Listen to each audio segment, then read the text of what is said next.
Olá, alunos do sétimo ano, professor Esquilace, tudo bem?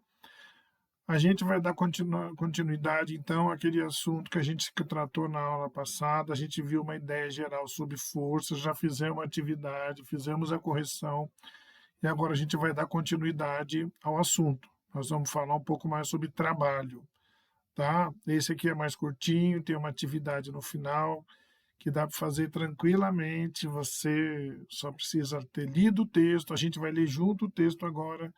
Se tiver dúvida, você vai ler de novo para poder entender o texto e aí você vai refletir sobre ele para poder responder.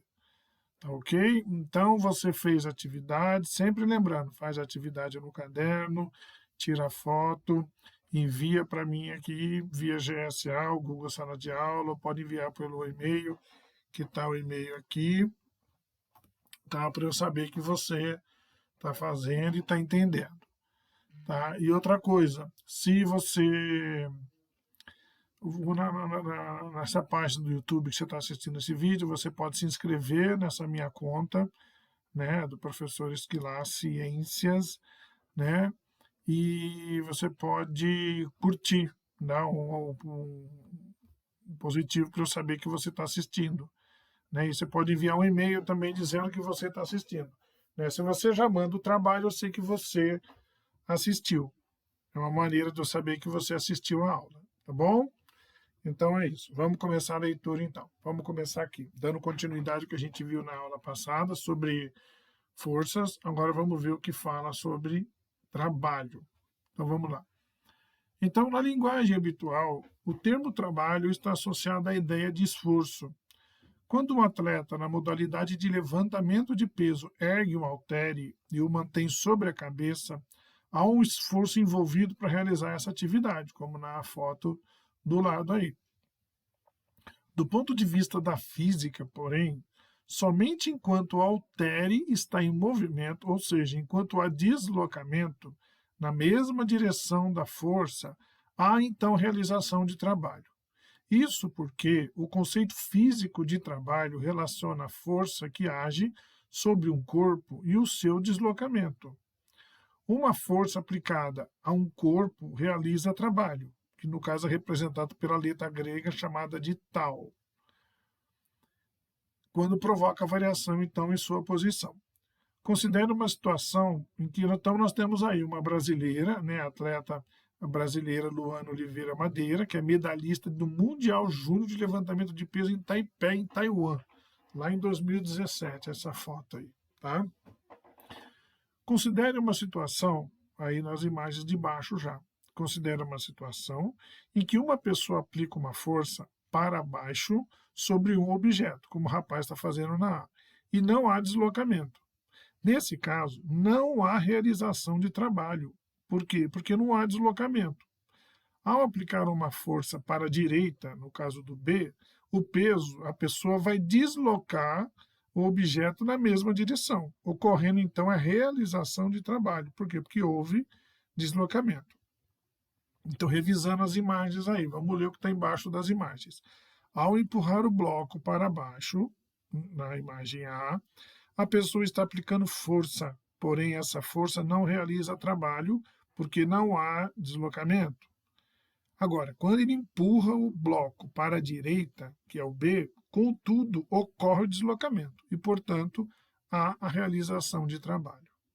Então, nesse caso, o trabalho ele pode ser calculado multiplicando-se a intensidade da força aplicada, que está na direção do movimento, que é o F, que a gente viu na aula anterior, pelo deslocamento do corpo,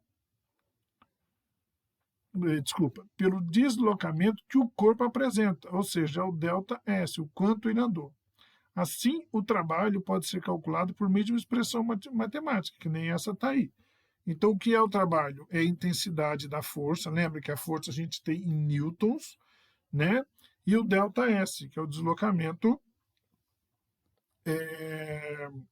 do objeto. Então, ó, a unidade de medida do trabalho no Sistema Internacional de Medidas, que envolve quilo, que envolve litro, que envolve quilômetro, né, é o joule, o J maiúsculo, que equivale a Newton vezes metro. Por que Newton? O Newton da força vezes o ΔS em metro. Assim, o trabalho de 1 joule equivale à energia transferida de um corpo submetido a uma força de 1 newton e que sofre o deslocamento de 1 metro na direção da força. Então, isso é 1 joule. Então, o trabalho a gente tem em joule, que é igual à força, que é da unidade newton, e o ΔS, que é a unidade metro, que é o deslocamento. Certo? Agora vamos lá. Esse aqui é bem interessante porque eu tenho certeza que vocês têm máquinas simples, várias na sua casa, e você não sabia que tinha esse nome de máquina simples. Ó, vamos lá. As máquinas simples, e você pode usar essas máquinas simples para resolver vários problemas que você encontra por aí. Tá? Então, vamos dar agora os nomes a essas máquinas simples. Então, a máquina simples, eles são dispositivos criados pelo ser humano para facilitar a realização de determinadas tarefas mecânicas cotidianas, transmitindo força ou transformando a energia de uma modalidade em outra. Alguns exemplos de máquinas simples são a alavanca, a roldana e o plano inclinado, e nós vamos ver cada um desses. Vamos começar pela alavanca. As alavancas, elas são dispositivos formados por uma barra rígida que pode girar ao redor de um eixo, que a gente chama de ponto de apoio, que nem a gente vê na imagem do lado aí. Elas são usadas para mover objetos pesados e para cortar ou romper objetos. O alicate, o espremedor de alho e o pé de cabra são exemplos de ferramentas que são alavancas, que usam alavancas. Durante o uso da alavanca, como representado na figura abaixo aí, podemos identificar a força aplicada, chamada de força potente ou motriz, que é o F com o pezinho aí, que é o rapaz empurrando ali a tábua para baixo. O braço da força aplicada, que é o ΔS, e o ponto de apoio, né? E a força resistente, ou a resistência, que é o peso do objeto que você pretende levantar, e o braço da força resistente, que é o ΔS2. Então, baseado nisso, nós temos uma expressão que relaciona os braços da força e as intensidades das forças aplicadas. Então, a força potente, né, a força potente, a força aplicada, vezes o ΔS1 é igual ao F1, que é a força da resistência, na verdade é FR, né, não dá para ver direito, mas é um FR, vezes o ΔS2, que é o braço da força resistente.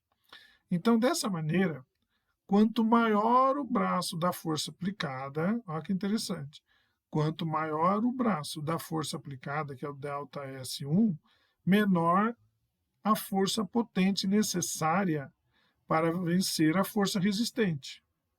Então, as alavancas elas podem ser classificadas em interfixa, interresistentes e interpotentes. Então, no caso das alavancas interfixas, o ponto de apoio fica entre os pontos em que a força potente e a força resistente são exercidas, como é o caso de uma gangorra, mas na gangorra está equilibrado, né? É como se fosse uma balança a gangorra.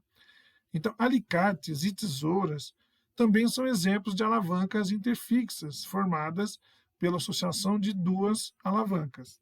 Então, vamos ver a imagem do lado. Aí nós temos duas imagens, a A e a B. Na representação A das forças que atuam sobre as alavancas interfixas, e o alicate, que é o B, que é o ponto de apoio, ele está mais próximo do ponto em que é exercida a força de resistência. Ou seja, o braço de resistência é menor que o braço da força potente. Então, dessa forma, a força potente necessária para vencer a força resistente, ela é menor. Então, não é à toa que tem esse formato. Deixa eu tirar isso aqui que fica atrapalhando. Aqui. Então, não é à toa que aqui é maior que aqui. Então, aqui, o parafuso, ele é o ponto de apoio. Então, como aqui, o braço aqui, ele é maior do que esse, a força que você põe aqui vai conseguir vencer a força de resistência que está aqui na outra ponta. Então é por isso que tem esses formatos, tá? Temos também outro tipo, as alavancas interresistentes. Nesse daqui, a força da resistência é aplicada entre o ponto de apoio e a força potente. O carrinho de mão, que é usado na construção civil, e o abridor de lata são exemplos desse tipo de alavanca. Então, nós temos aí uma representação das forças que atuam sobre as alavancas interresistentes. O A, né, a representação esquemática do como é, e o B é o que é uma prática do dia a dia. Então, o ponto de aplicação da força potente ele é sempre mais distante do ponto de apoio do que a força resistente. E, portanto, a intensidade da força potente ela é sempre menor que a da força resistente, como é o caso do carrinho de mão. Então, está aí a moça fazendo, conseguindo, mesma coisa. Vocês percebem que muita coisa usada em obra, né? Que é para facilitar o levantamento de pesos, né? Então, o carrinho de mão, ele é uma mão na roda mesmo, né? Ele, apesar de você colocar coisas pesadas, você consegue fazer o transporte, tá? E por último, nós temos as alavancas interpotentes, que é a força aplicada, no caso aqui, a força aplicada, ela é exercida entre o ponto de apoio e a força resistente. A vara de pescar e o pegador de macarrão são exemplos desse tipo de força, cujo braço da força potente é menor que o braço da força resistente, está representado aí no item A, na imagem A. Então, apesar de a força aplicada ser maior que a força resistente, um pequeno deslocamento provocado pela força potente leva a um deslocamento maior da força resistente. Então, temos a imagem A e B aí. Lembrando que a imagem A, nos três exemplos, né, da alavanca interfixa, da alavanca interresistente e agora da alavanca interpotente, é para você entender como é que funciona. Então, o ponto de apoio aqui no caso, né, é aqui na extremidade. Então, a representação das forças que atuam sobre alavancas interpotentes é o A. O ponto de aplicação da força potente é menos distante do ponto de apoio do que a força resistente. E, portanto, a intensidade da força potente é maior que a força resistente, como é o caso da vara de pescar. Então, a força potente ela tem que ser sempre maior que a força resistente, senão você não consegue realizar o que você quer fazer, tá? Senão não tem sentido. Esse é o objetivo dessas alavancas, facilitar a tua aplicação. Outro tipo de máquina simples, bem interessante, também muito utilizado em obra, é a roldana, ou também chamado de polia. Então, para erguer corpos até certa altura, deve-se aplicar uma força vertical para cima e maior que a força peso, que atua sobre esse mesmo corpo. Por isso, pode-se utilizar um sistema formado por cordas ou roldanas, ou também chamado de polias. Então, olha aí o exemplo aí. O cara ele está puxando, né, com a mão no primeiro, no segundo ele está mais ou menos na mesma direção da roldana e no terceiro ele está mais abaixo, tá? Então, dependendo da configuração do sistema de polia, é possível mudar a intensidade, a direção e o sentido da força necessária para vencer a força resistente. O que é sempre a força resistente? Aquilo que mantém o objeto parado. A força resistente aí está puxando, a força peso está puxando o balde para baixo. Então, como é que ele faz para puxar esse balde? Tem esses três jeitos e o mais fácil é o último. Então, o uso da polia, que está escrito aqui, ó, o uso da polia, da polia fixa, no caso, facilita a tarefa de levantar o balde, pois ela possibilita alterar a direção de aplicação da sua força potente. Certo? E por último aqui, o plano inclinado. O plano inclinado ele é um dispositivo que consiste em uma superfície plana, oblíqua, em relação a outra superfície. Então nós temos o quê? Vários exemplos. Ó. Muitos objetos vistos no cotidiano são exemplos de plano inclinado. As rampas de acesso às pessoas com mobilidade reduzida no item A.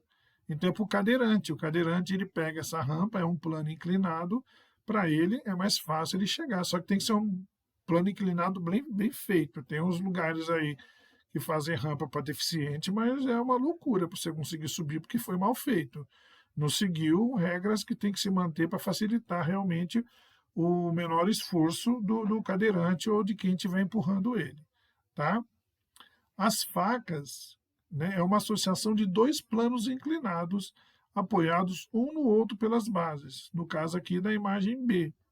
E as roscas, como no caso da lâmpada C, são alguns exemplos. O parafuso, ele é um exemplo de plano inclinado.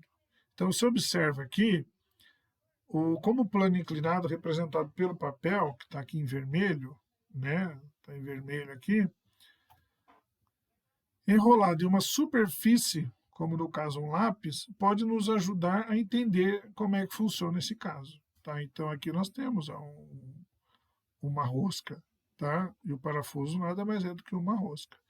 Então, gente, essa aqui foi mais tranquila.